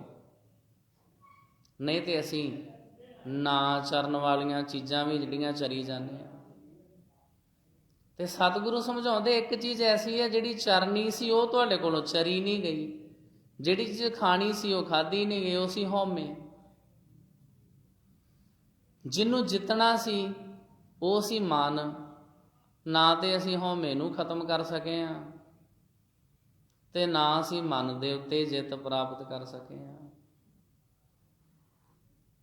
ਜਿੰਨਾ ਚਿਰ ਮਨ ਦੇ ਉੱਤੇ ਜਿੱਤ ਨਾ ਪ੍ਰਾਪਤ ਕੀਤੀ, ਸਿੱਧੀ ਉਹ ਕਿਵੇਂ ਹੋ ਜਾਂਦੀ? ਸਿੱਧੀ ਯੋਗ ਸਾਧਨਾ ਵਿੱਚ ਕਿਵੇਂ ਪੁੱਗ ਜਾਂਦੇ? ਪਰਮਾਤਮਾ ਜੀ ਦੇ ਨਾਲ ਫਿਰ ਅਸੀਂ ਜੁੜੇ ਹੀ ਨਹੀਂ, ਜੇ ਸਾਡਾ ਆਪਣੇ ਮਨ ਦੇ ਉੱਤੇ ਕੰਟਰੋਲ ਹੀ ਹੈ ਨਹੀਂ, ਫਿਰ ਸਾਨੂੰ ਕੋਈ ਬੁੱਧ ਨਹੀਂ ਹੈ। ਅਚਾਰ ਚਰੈ ਤਾਂ ਸਿੱਧ ਹੋਈ, ਸਿੱਧੀ ਤੇ ਬੁੱਧ ਪਾਈ। ਜੇ ਅਸੀਂ ਮਨ ਦੇ ਉੱਤੇ ਜਿੱਤ ਪ੍ਰਾਪਤ ਕਰ ਲਈ ਤੇ ਫਿਰ ਸਮਝੋ ਅਸੀਂ ਬੁੱਧ ਵਾਲੇ ਹਾਂ, ਅਸੀਂ ਅਕਲ ਵਾਲੇ ਹਾਂ। ਫਿਰ ਸਮਝੋ ਅਸੀਂ ਯੋਗ ਸਾਧਨਾ ਵਿੱਚ ਪੁੱਗ ਗਏ, ਪਰਮਾਤਮਾ ਜੀ ਦੇ ਨਾਲ ਜੁੜੇ ਹੋਏ ਹਾਂ। ਜੇ ਸਾਨੂੰ ਆਪਣਾ ਮਨ ਕਾਬੂ ਦੇ ਵਿੱਚ ਕਰਨਾ ਆ ਗਿਆ। ਆਦੇਸ ਤਿਸੈ ਆਦੇਸ। ਪ੍ਰਮਾਤਮਾ ਜੀ ਨੂੰ ਨਮਸਕਾਰ। ਗੁਰੂ ਸਾਹਿਬ ਨੇ ਬਚਨ ਕੀਤਾ, ਮਨ ਜੀਤੈ ਜਗ ਜੀਤ। ਜੇ ਮਨ ਨੂੰ ਜਿੱਤ ਲਿਆ ਫਿਰ ਸਮਝੋ ਸਾਰੇ ਸੰਸਾਰ ਨੂੰ ਜਿੱਤ ਲਿਆ। ਇੱਕ ਸਾਧ ਸੰਗਤ ਜੀ ਦੇਸ਼, ਉਹਦਾ ਨਾਮ ਵਿਦਵਾਨਾਂ ਨੇ ਲਿਖਿਆ ਹੈ ਰੋਹੇਲਾ। ਪੁਰਾਣੇ ਸਮੇਂ ਵਿੱਚ ਅੱਜ ਕੱਲ੍ਹ ਤੇ ਆਪਾਂ ਪੰਜਾਬ ਨੂੰ ਸਟੇਟ ਕਹਿੰਦੇ ਆ ਨਾ, ਪਹਿਲਾਂ ਕਹਿੰਦੇ ਹੁੰਦੇ ਸੀ ਪੰਜਾਬ ਦੇਸ਼। ਮਦਰ ਦੇਸ਼ ਹਮਕੋ ਲੈ ਆਏ, ਭਾਂਤ ਭਾਂਤ ਦਈਨ ਦੁਲਰਾਏ। ਮਦਰ ਦੇਸ਼, ਜਿੱਥੇ ਮੇਰੀ ਮਾਤਰ ਭਾਸ਼ਾ ਬੋਲੀ ਜਾਂਦੀ ਆ। ਇਸ ਪੰਜਾਬ ਦੇ ਵਿੱਚ ਜਿਹੜੇ ਹਿੱਸੇ ਆ ਉਹਨਾਂ ਨੂੰ ਵੀ ਦੇਸ਼ ਕਹਿੰਦੇ ਹੁੰਦੇ ਸੀ। ਇਹ ਦੁਆਬਾ ਦੇਸ਼ ਆ, ਇਹ ਮਾਲਵਾ ਦੇਸ਼ ਆ, ਇਹ ਮਾਝਾ ਦੇਸ਼ ਆ, ਇਹ ਪਵਾਂਦ ਦੇਸ਼ ਆ, ਇਹ ਬਾਰ ਦੇਸ਼ ਆ। ਇਤਿਹਾਸ ਕਿਸ ਤਰ੍ਹਾਂ ਬੋਲਦੇ ਹੁੰਦੇ ਸੀ। ਤਾਂ ਸਾਧ ਸੰਗਤ ਜੀ, ਇੱਕ ਦੇਸ਼ ਦਾ ਜ਼ਿਕਰ ਆਉਂਦਾ ਰੋਹੇਲਾ। ਉਸ ਦੇਸ਼ ਦੇ ਰਾਜੇ ਦੇ ਘਰ ਵਿੱਚ ਇੱਕ ਬੱਚੇ ਦਾ ਜਨਮ ਹੋਇਆ। ਜਦੋਂ ਪੈਦਾ ਹੋਇਆ, ਉਹਦੇ ਪੈਦਾ ਹੁੰਦਿਆਂ ਸਾਰੀ ਸਿਰ ਤੇ ਜੜਾਵਾਂ, ਉਹਦੇ ਚਿਹਰੇ ਦੇ ਉੱਤੇ ਤੇਜ ਪ੍ਰਤਾਪ। ਵੈਸੇ ਤੋਂ ਇਹ ਨਹੀਂ ਜਿਹੜਾ ਉਹ ਸਾਧ ਸੰਗਤ ਜੀ ਅਰਥ ਲੈਣਾ ਵੀ ਜੇ ਕਿਸੇ ਦੇ ਬੱਚੇ ਦੇ ਸਿਰ ਤੇ ਜੜਾਵਾਂ ਬਣ ਜਾਣ ਤੇ ਪਤਾ ਨਹੀਂ ਉਹ ਬਹੁਤ ਵੱਡਾ ਕੋਈ ਜਪੀ ਤਪੀ ਕੋਈ ਰਿਸ਼ੀ ਮੁਨੀ ਆ। ਗੁਰਮਤਿ ਵਿੱਚ ਇਹੋ ਜਿਹੀਆਂ ਗੱਲਾਂ ਨੂੰ ਕੋਈ ਥਾਂ ਨਹੀਂ ਹੈ। ਐਵੇਂ ਨਹੀਂ ਭਰਮਾਂ 'ਚ ਪੈਣਾ ਵੀ ਜੇ ਹੁਣ ਜੜਾਵਾਂ ਹੋ ਗਈਆਂ ਤੇ ਹੁਣ ਖਣੀ ਬਾਬਾ ਵਡਭਾਗ ਸਿੰਘ ਦੇ ਖੜਨਾ ਪੈਣਾ ਤੇ ਉੱਥੇ ਲਵਾ ਕੇ ਆਉਣੀਆਂ। ਇਹੋ ਜਿਹਾ ਚੱਕਰ ਨਹੀਂ ਹੈ। ਅੱਜ ਕੱਲ੍ਹ ਕਈ ਤਰ੍ਹਾਂ ਦੇ ਤੇਲ ਆਉਂਦੇ ਆ, ਉਹ ਜੜਾਵਾਂ ਇਤਿਆਦਿਕ ਵੈਸੇ ਬੱਚੇ ਦੇ ਸਿਰ ਦਾ ਕੇਸਾਂ ਦਾ ਧਿਆਨ ਰੱਖੀਏ, ਟਾਈਮ ਨਾਲ ਲਵਾਉਂਦੇ ਰਹੀਏ। ਕਈ ਲੋਕ ਤੇ ਕੰਘੀ ਨਹੀਂ ਲਾਉਂਦੇ ਹੁੰਦੇ। ਉਹ ਬੱਚੇ ਦਾ ਜਨਮ ਹੁੰਦਾ ਤੇ ਵੈਸੇ ਹੀ ਵਾਲ ਕਿਧਰੇ ਇੱਕ ਦੂਜੇ ਨਾਲ ਜੁੜੇ ਆ। ਨਹੀਂ ਜੀ, ਇਹ ਤੇ ਜੜਾਵਾਂ ਜੀ, ਇਹ ਤੇ ਹੁਣ ਉੱਥੇ ਬਾਬੇ ਪਹਾੜਾਂ ਵਾਲੇ ਤੇ ਖੜਨਾ ਪੈਣਾ। ਕਈ ਲੋਕ ਡਰਦੇ ਕੰਘੀ ਨਹੀਂ ਲਾਉਂਦੇ। ਪ੍ਰੋਪਰ ਤੇਲ ਇਤਿਆਦਿਕ ਲਾ ਕੇ ਉਹਨਾਂ ਕੇਸਾਂ ਨੂੰ ਸਿੱਧਿਆਂ ਕੀਤਾ ਜਾ ਸਕਦਾ। ਰਹੋ ਵਿਚਾਰ। ਇਹ ਜਿਹੜਾ ਰਾਜੇ ਦੇ ਘਰ 'ਚ ਬੱਚਾ ਹੋਇਆ ਤੇ ਸਿਰ ਤੇ ਜੜਾਵਾਂ ਜੀਆਂ ਤੇ ਬੜਾ ਚਿਹਰੇ ਦਾ ਤੇਜ ਪ੍ਰਤਾਪ, ਤੇ ਸਾਰੇ ਵੇਖਣ ਵਾਲਿਆਂ ਨੇ ਕਿਹਾ ਇਹ ਤੇ ਕੋਈ ਪਿਛਲੇ ਜਨਮ ਦਾ ਵੱਡਾ ਜੋਗੀ ਜਪੀ ਤਪੀ ਕੋਈ ਸੰਨਿਆਸੀ ਆ। ਉਹਦਾ ਨਾਮ ਰੱਖ ਦਿੱਤਾ ਪਾਰਸਨਾਥ। ਪਾਰਸਨਾਥ ਵੱਡਾ ਹੋਇਆ, ਉਹਨੇ ਬਹੁਤ ਸ਼ਾਸਤਰ ਪੜ੍ਹੇ, ਬਹੁਤ ਵੇਦ ਪੜ੍ਹੇ, ਬਹੁਤ ਜ਼ਿਆਦਾ ਗਿਆਨ ਹੋਇਆ ਉਹਨੂੰ। ਵੱਡੇ ਵੱਡੇ ਪੰਡਤ ਉਹਨੇ ਗਿਆਨ ਚਰਚਾ ਦੇ ਵਿੱਚ ਹਰਾ ਦਿੱਤੇ। ਜਦੋਂ ਰਾਜਾ ਬਣਿਆ, ਆਂਢੀ ਗੁਆਂਢੀ ਸਾਰੇ ਰਾਜੇ ਉਹਨੇ ਜਿੱਤ ਲਏ। ਜਿਹੜੇ ਅੜੇ ਉਹਨਾਂ ਨੂੰ ਮਾਰ ਦਿੱਤਾ, ਕਈਆਂ ਨੂੰ ਕੈਦ ਕਰ ਦਿੱਤਾ। ਸਾਰੇ ਦੇਸ਼ ਦੇ ਰਾਜਿਆਂ ਨੂੰ ਕੈਦ ਕਰੀ ਗਿਆ। ਕੈਦ ਕਰ ਕਰਕੇ ਉਹਨੇ ਜੇਲ੍ਹਾਂ ਭਰ ਦਿੱਤੀਆਂ, ਕੈਦਖਾਨੇ ਭਰ ਦਿੱਤੇ। ਇਤਿਹਾਸ ਵਿੱਚ ਜ਼ਿਕਰ ਆਇਆ ਵੀ ਜਿਹੜੇ ਰਾਜੇ ਉਹਨੇ ਕੈਦ ਕਰ ਲਏ ਉਹਨਾਂ ਦੀ ਗਿਣਤੀ 1 ਲੱਖ ਤੋਂ ਵੀ ਵੱਧ ਸੀ। ਬਹੁਤ ਵੱਡਾ ਉਹਦਾ ਰਾਜ ਭਾਗ। ਉਹਨੇ ਆਪਣੇ ਇੱਕ ਮੰਤਰੀ ਗਿਆਨਦੇਵ ਉਹਦੇ ਨਾਲ ਸਲਾਹ ਕੀਤੀ। ਕਹਿਣ ਲੱਗਾ ਮੇਰੇ ਮਨ 'ਚ ਖਿਆਲ ਆਉਂਦਾ ਵੀ ਹੁਣ ਇੰਨੀ ਜ਼ਿਆਦਾ ਤਾਕਤ ਆ ਗਈ ਆ, ਹੁਣ ਇੱਕ ਬਹੁਤ ਵੱਡਾ ਜੱਗ ਕਰਨਾ ਚਾਹੀਦਾ ਵੀ ਆਲੇ ਦੁਆਲੇ ਬਾਕੀ ਸਾਰੇ ਦੇਸ਼ਾਂ ਨੂੰ ਪਤਾ ਵੀ ਤੇ ਲੱਗਣਾ ਚਾਹੀਦਾ ਨਾ ਵੀ ਮੈਂ ਵੀ ਇੱਕ ਰਾਜਾ ਹਾਂ। ਜਦੋਂ ਸਾਡੇ ਕੋਲ ਬਹੁਤ ਜ਼ਿਆਦਾ ਰੁਪਇਆ ਪੈਸਾ ਧਨ ਦੌਲਤ ਆ ਜਾਵੇ ਫਿਰ ਅਸੀਂ ਸੋਚਦੇ ਵੀ ਕੋਈ ਕੰਮ ਵੀ ਕਰੀਏ ਨਾ, ਪਤਾ ਲੱਗੇ ਲੋਕਾਂ ਨੂੰ ਵੀ ਮੈਂ ਵੀ ਹਾਂ, ਵੀ ਮੇਰੇ ਕੋਲ ਕਿੰਨਾ ਧਨ ਪਦਾਰਥ ਆ। ਕੋਈ ਇਹੋ ਜਿਹਾ ਕੰਮ ਕਰਨਾ ਚਾਹੀਦਾ। ਰਾਜੇ ਪਾਰਸਨਾਥ ਨੇ ਜਦੋਂ ਆਪਣੇ ਮੰਤਰੀ ਗਿਆਨਦੇਵ ਨੂੰ ਪੁੱਛਿਆ, ਗਿਆਨਦੇਵ ਕਹਿਣ ਲੱਗਾ ਜੀ ਤੁਸੀਂ ਉਹ ਜੱਗ ਕਰ ਲਓ, ਭੂਪ ਮੇਧ ਜੱਗ, ਉਹ ਕਰ ਲਓ। ਰਾਜਾ ਕਹਿਣ ਲੱਗਾ ਉਹ ਜੱਗ ਕਿੱਦਾਂ ਹੁੰਦਾ? ਮੰਤਰੀ ਨੇ ਦੱਸਿਆ ਜੀ ਉਹਦੇ ਵਿੱਚ 1 ਲੱਖ ਰਾਜਿਆਂ ਦਾ ਸਿਰ ਵੱਢਣਾ ਪੈਂਦਾ ਵਾ। 1 ਲੱਖ ਰਾਜੇ ਮਾਰਨੇ ਪੈਂਦੇ, ਇੱਦਾਂ ਦੇ ਜੱਗ ਹੁੰਦੇ ਸੀ। ਇੱਥੇ ਭਾਰਤ ਵਿੱਚ ਬੜਾ ਕੁਛ ਹੁੰਦਾ ਰਿਹਾ। ਉਹਦੇ ਵਿੱਚ 1 ਲੱਖ ਘੋੜਾ ਵੱਢਣਾ ਪੈਂਦਾ ਵਾ ਤਾਂ ਇਹ ਜੱਗ ਹੁੰਦਾ। ਰਾਜਾ ਕਹਿਣ ਲੱਗਾ ਫਿਰ ਉਹ ਜੱਗ ਕਰ ਦੇਈਏ। ਮੰਤਰੀ ਕਹਿਣ ਲੱਗਾ ਜੀ ਇੱਕ ਰਾਜਾ ਅਜੇ ਤੁਹਾਡੇ ਕੋਲੋਂ ਜਿੱਤਣਾ ਬਾਕੀ ਆ, ਉਹਨੂੰ ਜਿੱਤ ਲਓ, ਉਸ ਤੋਂ ਬਾਅਦ ਫਿਰ ਕਰ ਦਿਓ। ਰਾਜੇ ਨੇ ਪੁੱਛਿਆ ਵੀ ਉਹ ਕਿਹੜਾ ਰਾਜਾ, ਹੋਰ ਕਿਹੜਾ ਆਕੀ ਹੈ, ਸਾਰੇ ਤੇ ਆਪਾਂ ਜਿੱਤ ਲਏ ਆ। ਪੁੱਛਦੇ ਪੁਛਾਉਂਦੇ ਜੋਗੀ ਮਛੰਦਰਨਾਥ ਦੇ ਕੋਲ ਗਏ। ਉਹਨੂੰ ਪੁੱਛਿਆ ਵੀ ਕਿਹੜਾ ਰਾਜਾ ਤੇਰੇ ਕੋਈ ਧਿਆਨ 'ਚ ਹੈ, ਤੁਸੀਂ ਵੀ ਜੰਗਲਾ ਬੀਆ ਬਾਨਾ ਪਹਾੜਾਂ ਤੇ ਤੁਰੇ ਫਿਰਦੇ ਹੋ, ਕਿਹੜਾ ਰਾਜਾ ਜਿਹੜਾ ਸਾਡੇ ਕੋਲੋਂ ਜਿੱਤਣਾ ਰਹਿ ਗਿਆ। ਮਛੰਦਰਨਾਥ ਨੇ ਕਿਹਾ ਜੀ ਉਹ ਜਿਹੜਾ ਰਾਜਾ ਨਾ, ਮਨ ਰਾਜਾ ਸੁਲਤਾਨ, ਸਭ ਤੋਂ ਵੱਡਾ ਜਿਹੜਾ ਰਾਜਾ ਤੁਹਾਡਾ ਆਪਣਾ ਮਨ ਆ, ਉਹਦੇ ਉੱਤੇ ਜਿੱਤ ਪ੍ਰਾਪਤ ਕਰੋ। ਪਾਰਸਨਾਥ ਨੇ ਬੜਾ ਯਤਨ ਕੀਤਾ, ਮਨ ਕਾਬੂ ਵਿੱਚ ਆਵੇ ਹੀ ਨਾ। ਇਹ ਮਨ ਤੇ ਬੰਦੇ ਦਾ ਰਾਤ ਨੂੰ ਨਹੀਂ ਕਾਬੂ 'ਚ ਆਉਂਦਾ ਤੇ ਦਿਨੇ ਕੀ ਆਉਣਾ। ਮਨ ਹੈ ਅਥਰੇ ਘੋੜੇ ਵਰਗਾ, ਕਾਬੂ ਵਿੱਚ ਨਾ ਆਉਂਦਾ, ਸੌਂ ਜਾਂਦਾ ਹੈ ਬੰਦਾ ਥੱਕ ਕੇ, ਪਰ ਇਹ ਕਦੇ ਨਾ ਸੌਂਦਾ। ਮਨ ਬਾਸ਼ੇ ਜਿਉ ਨਿਤ ਭੌਂਦਿਆ, ਕਬਹੂ ਜੀੜਾ ਊਬ ਚੜ੍ਹਤ ਹੈ, ਕਬਹੂ ਜਾਏ ਭਿਆਲੇ, ਪਾਪੀ ਜੀੜਾ ਥਿਰਨਾ ਰਹਿਤ ਹੈ, ਚਾਰੇ ਕੁੰਡਾਂ ਪਾਲੇ।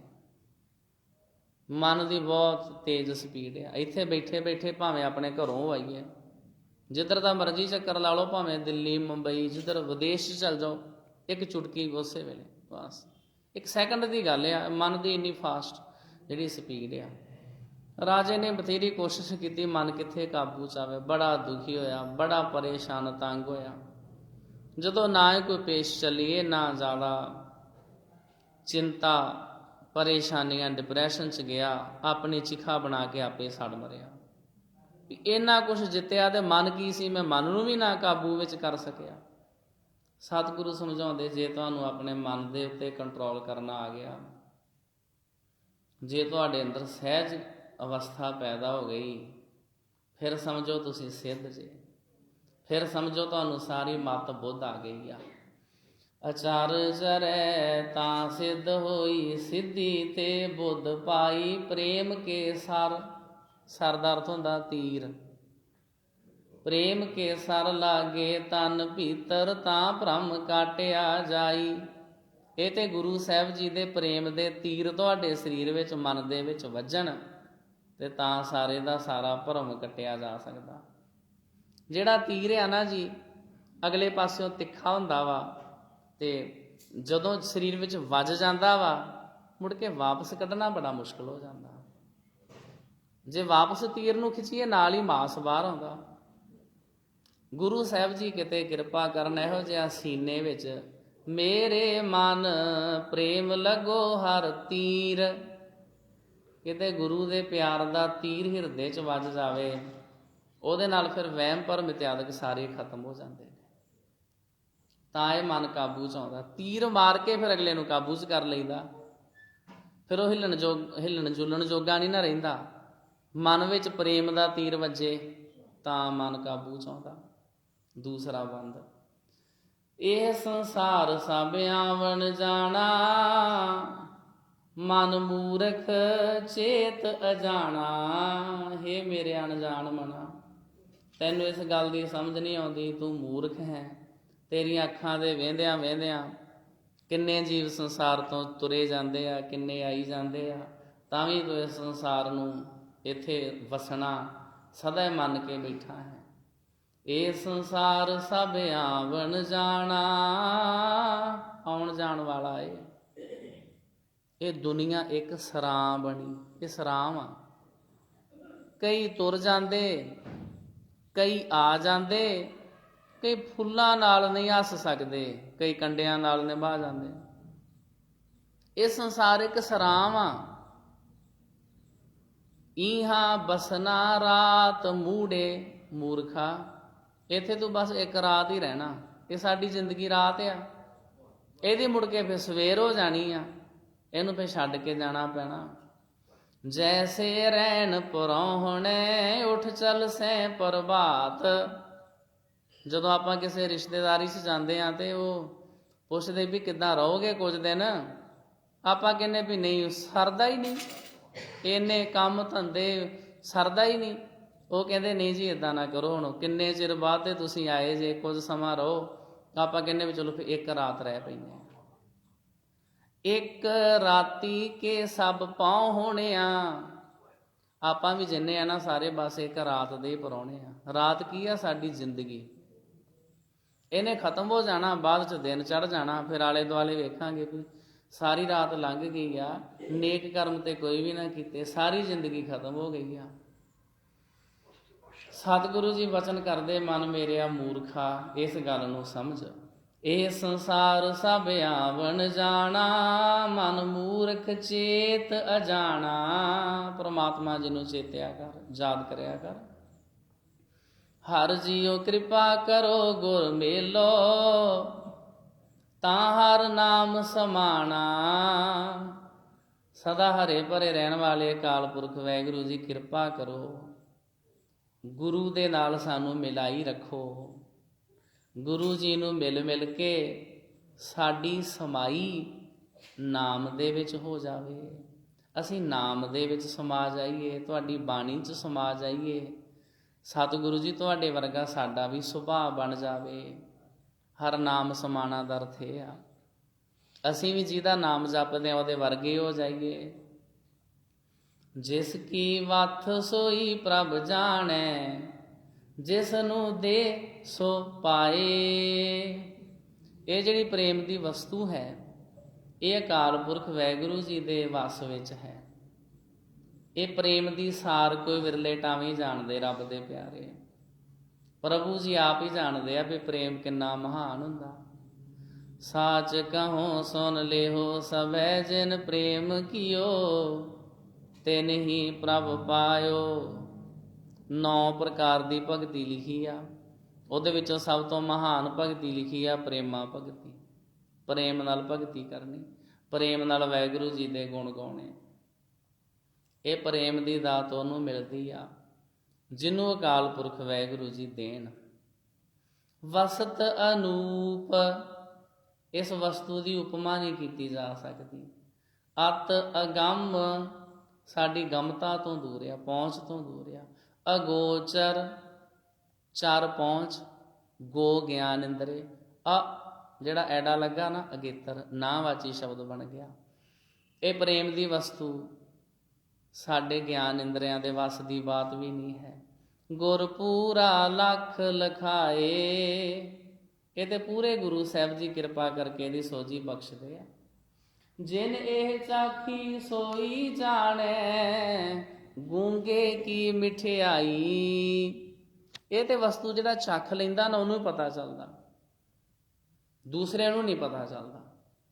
ਆਪਾਂ ਮੰਨ ਲਓ ਕਿਸੇ ਵਿਆਹ ਸ਼ਾਦੀ 'ਚ ਗਏ, ਉੱਥੇ ਕਈ ਤਰ੍ਹਾਂ ਦੇ ਸਟਾਲ ਲੱਗੇ ਆ, ਕਈ ਚੀਜ਼ਾਂ ਖਾਣ ਵਾਲੀਆਂ। ਆਪਣਾ ਇੱਕ ਮਿੱਤਰ ਕੁਝ ਖਾ ਰਿਹਾ ਵਾ, ਆਪਾਂ ਉਹਨੂੰ ਪੁੱਛਦੇ ਵੀ ਕਿੱਦਾਂ ਫਲਾਨੀ ਚੀਜ਼ ਜਿਹੜੀ ਖਾ ਰਿਹਾ ਕਿੱਦਾਂ ਸਵਾਦ ਆ? ਉਹ ਕਹਿੰਦਾ ਨਹੀਂ ਨਹੀਂ ਇਹ ਬਕਵਾਸ ਐਵੇਂ ਹੀ ਆ, ਕੁਛ ਨਹੀਂ ਹੈ, ਤੂੰ ਨਾ ਖਾਵੀਂ। ਉਹਨੇ ਕਿਉਂ ਦੱਸਿਆ? ਕਿਉਂਕਿ ਉਹਨੇ ਚੱਖ ਲਿਆ ਵਾ। ਉਹ ਕਹਿੰਦਾ ਰਹਿਣ ਦੇ, ਨਾ ਖਾਵੀਂ, ਐਵੇਂ ਇਹ ਬਹੁਤੀ ਵਧੀਆ ਨਹੀਂ ਬਣੀ ਹੈ।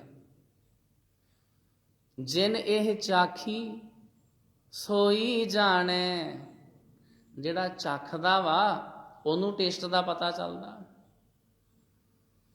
ਦੂਰੋਂ ਵੇਖਣ ਨੂੰ ਤੇ ਲੱਗਦਾ ਪਤਾ ਨਹੀਂ ਇਹ ਚੀਜ਼ ਜਿਹੜੀ ਫਲਾਨਾ ਪਦਾਰਥ ਜਿਹੜਾ ਕਿੰਨਾ ਕੁ ਸਵਾਦ ਹੋਏਗਾ। ਤੇ ਜੇ ਭਲਾ ਕੋਈ ਬੜੀ ਵਧੀਆ ਖਾਣ ਵਾਲੀ ਚੀਜ਼ ਕੋਈ ਗੂੰਗਾ ਬੰਦਾ ਖਾ ਲਵੇ, ਗੂੰਗਾ, ਫਿਰ ਉਹਨੂੰ ਪੁੱਛੀਏ ਵੀ ਆ ਫਲਾਨੀ ਜਿਹੜੀ ਮਠਿਆਈ ਖਾਧੀ ਆ ਇਹ ਕਿੱਦਾਂ ਟੇਸਟੀ ਆ, ਸਵਾਦ ਆ, ਕਿੱਦਾਂ ਦੀ ਆ? ਆ ਮਠਿਆਈਆਂ ਤੋਂ ਸਾਧ ਸੰਗਤ ਜੀ ਮੈਨੂੰ ਚੇਤੇ ਆਇਆ ਵੀ ਜ਼ਰੂਰੀ ਨਹੀਂ ਵੀ ਗੁਰਦੁਆਰਿਆਂ 'ਚ ਤੁਸੀਂ ਮਠਿਆਈਆਂ ਚੜਾਉਣੀਆਂ। ਇੱਕ ਵਾਰੀ ਮੈਂ ਹੁਕਮਨਾਮਾ ਸਾਹਿਬ ਤੇ ਬੋਰਡ ਤੇ ਲਿਖ ਦਿੱਤਾ ਸੀ, ਦੀਵਾਲੀ ਦੇ ਲਾਗੇ ਜਿਹਦੇ ਦਿਨ ਸੀ, ਉਹ ਜਿਹੜਾ ਆਵੇ ਚੱਲ ਮਠਿਆਈ ਦਾ ਡੱਬਾ, ਮਠਿਆਈ ਦਾ ਡੱਬਾ। ਇੰਨੇ ਜ਼ਿਆਦਾ ਗੁਰਦੁਆਰੇ 'ਚ ਮਠਿਆਈ ਸਜਾਈ, ਇੰਨੇ ਦੀਵਾਲੀ ਵਾਲੇ ਦਿਨ ਮਠਿਆਈ ਦੇ ਡੱਬੇ ਇਕੱਠੇ ਹੋ ਗਏ। ਮੈਂ ਕਿਹਾ ਇਹਨਾਂ ਡੱਬਿਆਂ ਨੂੰ ਖੜੇ ਕਰ ਕਰਕੇ ਭਾਵੇਂ ਇਹਨਾਂ ਦੀ ਕੰਧ ਕਰ ਲਓ। ਇੰਨੀਆਂ ਮਠਿਆਈਆਂ, ਉਹ ਮਿਲਾਵਟਾਂ ਹੋਈ ਜਾਂਦੀਆਂ, ਕਈ ਕੁਝ ਕੈਮੀਕਲ ਵਿੱਚ ਪਾਈ ਜਾਂਦੇ ਆ। ਜ਼ਰੂਰੀ ਮਠਿਆਈਆਂ ਚੜਾਉਣੀਆਂ? ਫਲ ਇਤਿਆਦਿਕ ਕੋਈ ਵੀ ਚੀਜ਼ ਚੜਾਈ ਜਾ ਸਕਦੀ ਹੈ ਗੁਰੂ ਘਰਾਂ ਦੇ ਵਿੱਚ। ਸਾਡਾ ਸਾਰਾ ਜ਼ੋਰ ਮਠਿਆਈਆਂ ਤੇ ਹੀ ਹੈ। ਰਹੋ ਵਿਚਾਰ। ਤਾਂ ਉਹ ਮੈਂ ਹੁਕਮਨਾਮੇ ਦੇ ਬੋਰਡ ਤੇ ਲਿਖਿਆ, ਫਿਰ ਕਿਸੇ ਨੇ ਮਨਾ ਕਰ ਦਿੱਤਾ ਵੀ ਵਿੱਚੋਂ ਨਹੀਂ ਨਹੀਂ ਭਾਈ ਸਾਹਿਬ ਇਹ ਨਾ ਇੱਦਾਂ ਮਿਟਾ ਦਿਓ। ਉਹ ਸਾਡਾ ਫਰਜ਼ ਬਣਦਾ ਸੰਗਤ ਨੂੰ ਦੇ ਵਿੱਚ ਅਵੇਅਰਨੈਸ ਪੈਦਾ ਹੋਵੇ, ਸੁੱਤੇ ਹੋਏ ਲੋਕ ਜਾਗਣ। ਵੀ ਕਿਹੜੇ ਕੰਮ ਦਾ ਜਿਹੜਾ ਸੋਲੂਸ਼ਨ ਆ ਕਿੱਦਾਂ ਕੱਢਿਆ ਜਾ ਸਕਦਾ, ਕਿ ਇਹਦੀ ਥਾਂ ਤੇ ਕੋਈ ਹੋਰ ਵੀ ਹੱਲ ਹੈਗਾ। ਰੱਬ ਦੇ ਪਿਆਰੇ ਲਿਖਦੇ ਨੇ ਆਪਣੀਆਂ ਪੋਥੀਆਂ ਗ੍ਰੰਥਾਂ ਦੇ ਵਿੱਚ, ਸਿੱਖ ਸੰਗਤਾਂ ਨੂੰ ਜਗਾਉਂਦੇ ਨੇ। ਰਹਿਤ ਮਰਿਆਦਾ ਦੇ ਵਿੱਚ ਵੀ ਲਿਖਿਆ ਵਾ ਵੀ ਜਦੋਂ ਅਖੰਡ ਪਾਠ ਸਾਹਿਬ ਦਾ ਭੋਗ ਪੈਂਦਾ ਵਾ, ਬਕਾਇਦਾ ਲਿਖਿਆ ਉੱਥੇ, ਸ਼੍ਰੋਮਣੀ ਕਮੇਟੀ ਦੀ ਰਹਿਤ ਮਰਿਆਦਾ ਇੱਥੇ ਪਈ, ਉੱਥੇ ਲਿਖਿਆ ਜ਼ਰੂਰੀ ਨਹੀਂ ਵੀ ਜਦੋਂ ਅਖੰਡ ਪਾਠ ਸਾਹਿਬ ਦਾ ਭੋਗ ਪੈਣਾ ਤੇ ਤੁਸੀਂ ਰੁਮਾਲਾ ਸਾਹਿਬ ਹੀ ਚੜਾਉਣਾ ਵਾ। ਰੁਮਾਲਿਆਂ ਦੇ ਤੇ ਕਮਰੇ ਭਰ ਜਾਂਦੇ ਆ, ਪੰਡਾ ਬੰਨ ਕੇ ਅਸੀਂ ਰੱਖੀ ਜਾਂਦੇ ਆ, ਇੰਨਿਆਂ ਰੁਮਾਲਿਆਂ ਦਾ ਕੀ ਕਰਨਾ। ਰੁਮਾਲਾ ਸਾਹਿਬ ਦੀ ਥਾਂ ਤੇ ਕੁਝ ਹੋਰ ਵੀ ਚੜਾਇਆ ਜਾ ਸਕਦਾ ਵਾ। ਕੋਈ ਚਿੱਟੇ ਬਸਤਰ ਚੜਾਏ ਜਾ ਸਕਦੇ ਆ, ਕੋਈ ਚਾਦਰਾਂ ਚੜਾਈਆਂ ਜਾ ਸਕਦੀਆਂ, ਕੋਈ ਗੁਰਮੁਖ ਪਿਆਰੇ ਓਂਕਾਰ ਸਿੰਘ ਨੂੰ ਪੁੱਛਿਆ ਜਾ ਸਕਦਾ ਵੀ ਭਾਈ ਕਿਹੜੀ ਚੀਜ਼ ਘੱਟ ਆ। ਇੱਥੇ ਲਾਉਣ ਵਾਲੇ ਤੁਹਾਡੇ ਕੋਲ ਚੰਦੋਏ ਸਾਹਿਬ ਕਿੰਨੇ ਕੁ ਆ? 2 ਹੀ ਆ ਕਿ ਜ਼ਿਆਦੇ ਆ? ਕੋਈ ਹੋਰ ਸੇਵਾ ਕੀਤੀ ਜਾ ਸਕਦੀ ਆ? ਸਾਡੇ ਮਨ 'ਚ ਆ ਨਹੀਂ ਜੀ, ਉਹ ਅਖੰਡ ਪਾਠ ਸਾਹਿਬ ਦੇ ਭੋਗ ਤੇ ਰੁਮਾਲਾ ਸਾਹਿਬ ਹੀ ਚੜਾਉਣਾ ਚਾਹੀਦਾ, ਅਸੀਂ ਚੜਾਈ ਜਾਂਦੇ ਆ, ਪੰਡਾ ਬੰਨ ਕੇ ਰੱਖੀ ਜਾਂਦੇ ਆ। ਰਹੋ ਵਿਚਾਰ। ਜਿਵੇਂ ਕੋਈ ਬਹੁਤ ਵਧੀਆ ਸੁੰਦਰ ਕੋਈ ਖਾਣ ਵਾਲੀ ਚੀਜ਼ ਹੋਵੇ ਤੇ ਗੂੰਗਾ ਬੰਦਾ ਉਹਨੂੰ ਖਾ ਲਵੇ ਤੇ ਬਾਅਦ ਵਿੱਚ ਉਹਨੂੰ ਪੁੱਛੀਏ ਵੀ ਫਲਾਨੀ ਜਿਹੜੀ ਚੀਜ਼ ਖਾਧੀ ਕਿੱਦਾਂ ਦੀ ਸੀ, ਉਹ ਗੂੰਗੇ ਵਿਚਾਰੇ ਨੇ ਕੀ ਦੱਸਣਾ। ਜਿਨ ਇਹ ਚਾਖੀ ਸੋਈ ਜਾਣੇ ਗੂੰਗੇ ਕੀ ਮਿਠਿਆਈ। ਇਹ ਰੱਬ ਜੀ ਦਾ ਜਿਹੜਾ ਨਾਮ ਹੈ, ਜਿਹੜੀ ਪ੍ਰੇਮ ਦੀ ਦਾਤ ਆ ਨਾ, ਇਹ ਗੂੰਗੇ ਦੀ ਮਠਿਆਈ ਵਰਗੀ ਆ। ਇਹਦੇ ਬਾਰੇ ਦੱਸਿਆ ਨਹੀਂ ਜਾ ਸਕਦਾ। ਮੈਂ ਆਪ ਸੰਗਤਾਂ ਨੂੰ ਦੱਸ ਨਹੀਂ ਸਕਦਾ ਵੀ ਰੱਬ ਦਾ ਨਾਮ ਜਪ ਕੇ, ਬਾਣੀ ਪੜ੍ਹ ਕੇ ਕਿੰਨਾ ਕੁ ਜਿਹੜਾ ਸਵਾਦ ਆਉਂਦਾ, ਕਿੰਨਾ ਕੁ ਜਿਹੜਾ ਆਨੰਦ ਆਉਂਦਾ। ਗੁਰੂ ਦੀ ਬਾਣੀ ਦੇ ਅਰਥ ਕਰ ਕਰਕੇ ਕਿੰਨਾ ਆਨੰਦ ਆਉਂਦਾ, ਇਹ ਦੱਸਿਆ ਨਹੀਂ ਜਾ ਸਕਦਾ। ਇਹ ਜਦੋਂ ਅਸੀਂ ਆਪ ਖੁਦ ਕਰੀਏ, ਖੁਦ ਗੁਰਬਾਣੀ ਦੇ ਅਰਥ ਪੜ੍ਹੀਏ, ਫਿਰ ਸਾਨੂੰ ਉਦੋਂ ਪਤਾ ਚੱਲਦਾ ਵੀ ਇਹਦੇ 'ਚ ਕਿੰਨਾ ਜ਼ਿਆਦਾ ਆਨੰਦ ਛਿਪਿਆ ਹੋਇਆ ਵਾ। ਇਹ ਸਾਧ ਸੰਗਤ ਜੀ ਦੱਸਣ ਦਾ ਵਿਸ਼ਾ ਨਹੀਂ ਹੈ, ਇਹ ਕਰਨ ਦਾ ਵਿਸ਼ਾ ਵਾ। ਖੁਦ ਗੁਰਬਾਣੀ ਦੇ ਅਰਥ ਪੜ੍ਹਨੇ ਸ਼ੁਰੂ ਕਰੋ ਜਪਜੀ ਸਾਹਿਬ ਜੀ ਦੇ, ਵੇਖਿਓ ਫਿਰ ਕਿੰਨਾ ਆਨੰਦ ਬਣਦਾ। ਜਿਨ ਇਹ ਚਾਖੀ ਸੋਈ ਜਾਣੇ ਗੂੰਗੇ ਕੀ ਮਿਠਿਆਈ। ਰਤਨ ਲੁਕਾਇਆ ਲੁਕੈ ਨਾਹੀ, ਜੇ ਕੋ ਰੱਖੈ ਲੁਕਾਈ। ਜੇ ਕਿਸੇ ਕੋਲ ਰਤਨ ਹੋਵੇ, ਹੀਰਾ ਜਵਾਹਰਾਤ, ਮੂੰਗਾ, ਪੁਖਰਾਜ, ਡਾਇਮੰਡ, ਕੋਈ ਮਹਿੰਗੀ ਚੀਜ਼ ਹੋਵੇ, ਜਿੰਨਾ ਮਰਜ਼ੀ ਕੋਈ ਬੰਦਾ ਲੁਕਾਉਣ ਦੀ ਕੋਸ਼ਿਸ਼ ਕਰੇ ਉਹਦਾ ਪਤਾ ਚੱਲ ਹੀ ਜਾਂਦਾ। ਜਿਵੇਂ ਜਿੱਥੇ ਫੁੱਲ ਖਿੜੇ ਹੋਣ, ਉਹਨਾਂ ਦੀ ਜਿਹੜੀ ਸੁਗੰਧੀ ਆ ਉਹ ਆਲੇ ਦੁਆਲੇ ਫੈਲ ਹੀ ਜਾਂਦੀ ਆ। ਇਸੇ ਤਰ੍ਹਾਂ ਜਿਨ੍ਹਾਂ ਦੇ ਹਿਰਦੇ ਵਿੱਚ ਪ੍ਰੇਮ ਦੀ ਦਾਤ ਹੋਵੇ ਨਾ, ਉਹਨਾਂ ਦੀ ਸਾਧ ਸੰਗਤ ਜੀ ਗੱਲਬਾਤ ਤੋਂ ਪਤਾ ਚੱਲ ਜਾਂਦਾ, ਉਹਨਾਂ ਦੇ ਵਰਤੋਂ ਵਿਹਾਰ ਤੋਂ ਪਤਾ ਚੱਲ ਜਾਂਦਾ, ਉਹਨਾਂ ਦੀ ਬੋਡੀ ਲੈਂਗੁਏਜ ਤੋਂ ਪਤਾ ਚੱਲ ਜਾਂਦਾ ਵੀ ਇਹਦੇ ਕੋਲ ਪ੍ਰੇਮ ਦੀ ਦਾਤ ਹੈ। ਇਹ ਰੱਬ ਜੀ ਦੀਆਂ ਜਿਹੜੀਆਂ ਦਾਤਾਂ ਨੇ, ਲੁਕਾਇਆ ਲੁਕਦੀਆਂ ਨਹੀਂ। ਰਤਨ ਲੁਕਾਇਆ ਲੁਕੈ ਨਾਹੀ, ਜੇ ਕੋ ਰੱਖੈ ਲੁਕਾਈ। ਸਭ ਕਿਛ ਤੇਰਾ ਤੂੰ ਅੰਤਰ ਜਾਮੀ, ਤੂੰ ਸਭਨਾ ਕਾ ਪ੍ਰਭ ਸੋਈ। ਸਾਰੀਆਂ ਦਾਤਾਂ ਦੇ ਮਾਲਕ ਵਾਹਿਗੁਰੂ ਜੀ ਤੁਸੀਂ ਆਪ ਹੀ ਹੋ। ਤੁਸੀਂ ਸਾਡੀਆਂ ਦਿਲਾਂ ਦੀਆਂ ਜਾਣਨ ਵਾਲੇ, ਅੰਤਰ ਜਾਮੀ। ਅੰਤਰ ਮਤਲਬ ਅੰਦਰ, ਜਾਮੀ ਜਾਣਨ ਵਾਲਾ। ਤੁਸੀਂ ਵਾਹਿਗੁਰੂ ਜੀ ਸਾਡੇ ਅੰਦਰ ਦੀਆਂ ਜਾਣਨ ਵਾਲੇ ਹੋ। ਜੇ ਅਸੀਂ ਬਾਹਰੋਂ ਕੋਈ ਚੰਗਾ ਧਾਰਮਿਕ ਲਿਬਾਸ ਪਾ ਲਈਏ ਤੇ ਅੰਦਰ ਸਾਡੇ ਕੀ ਵਾਹਿਗੁਰੂ ਜੀ ਤੇ ਵੀ ਜਾਣਦੇ ਨੇ। ਮਾਥੇ ਤਿਲਕ ਹੱਥ ਮਾਲਾ ਬਾਨਾ, ਲੋਗਨ ਰਾਮ ਖਿਲੌਣਾ ਜਾਨਾ। ਵਾਹਿਗੁਰੂ ਜੀ ਤੇ ਸਭ ਜਾਣਦੇ ਆ ਵੀ ਇਹ ਬੰਦਾ ਬਾਹਰੋਂ ਤਾਂ ਨਹੀਂ ਧਰਮੀ ਬਣਿਆ ਫਿਰਦਾ, ਇਹਦੇ ਅੰਦਰ ਵੀ ਧਰਮ ਹੈਗਾ ਕਿ ਨਹੀਂ ਹੈਗਾ। ਸਭ ਕਿਛ ਤੇਰਾ ਤੂੰ ਅੰਤਰ ਜਾਮੀ, ਤੂੰ ਸਭਨਾ ਕਾ ਪ੍ਰਭ ਸੋਈ। ਜਿਸਨੂੰ ਦਾਤ ਕਰਹਿ ਸੋ ਪਾਏ, ਜਨ ਨਾਨਕ ਅਵਰ ਨਾ ਕੋਈ। ਜਿਹਨੂੰ ਵਾਹਿਗੁਰੂ ਜੀ ਤੁਸੀਂ ਆਪਣੀ ਨਾਮ ਦੀ ਦਾਤ ਬਖਸ਼ਿਸ਼ ਕਰੋ, ਪ੍ਰੇਮ ਦੀ ਦਾਤ ਬਖਸ਼ਿਸ਼ ਕਰੋ, ਉਸੇ ਨੂੰ ਪ੍ਰਾਪਤ ਹੁੰਦੀ ਹੈ। ਜਨ ਨਾਨਕ ਅਵਰ ਨਾ ਕੋਈ। ਤੁਹਾਡੇ ਤੋਂ ਬਿਨਾ ਕੋਈ ਹੋਰ ਪ੍ਰੇਮ ਦੀਆਂ ਦਾਤਾਂ ਬਖਸ਼ਿਸ਼ ਕਰਨ ਵਾਲਾ ਨਹੀਂ ਹੈ।